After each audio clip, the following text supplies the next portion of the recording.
আপনার একটি এয়ারটেল সিম থেকে কিভাবে অন্য আরেকটি এয়ারটেল সিমে টাকা ট্রান্সফার করবেন এই ভিডিওতে আমি দেখিয়ে দিয়েছি।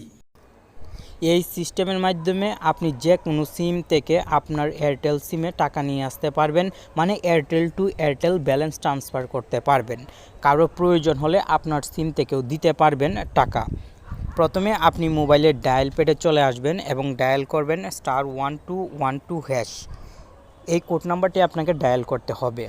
একবার ডায়াল করলে কাজ নাও করতে পারে, আমি দেখেছি অনেক সময় 2-3 বার ডায়াল করতে হয়। আপনি অবশ্যই এই কোড নাম্বারটি 2-3 বার ডায়াল করবেন যদি প্রথমে কাজ না হয়।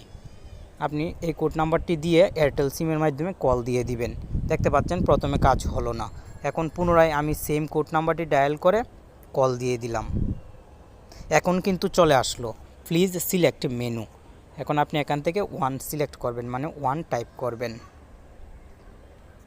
এবং সেন্ডে ক্লিক করবেন।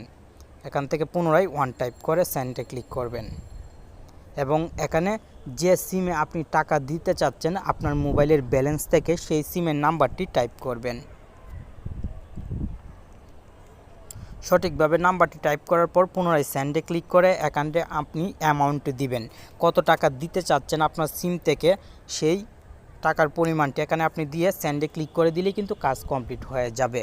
আমি আপনাকে শুধু বোঝানোর জন্য আজকের ভিডিওটি করলাম, কারণ গত ভিডিওতে আমি বলেছিলাম এই কোড নাম্বারের মাধ্যমে টাকা ট্রান্সফার করা যায়। একবার ট্রাই করে অনেকেই ব্যর্থ হয়েছেন, খারাপ কমেন্ট করেছেন, তাই পুনরায় ভিডিওটি তৈরি করলাম। আশা করি আপনি 2-3 বার ট্রাই করবেন, তাহলে অবশ্যই সফল হবেন ব্যালেন্স ট্রান্সফার করতে। ধন্যবাদ।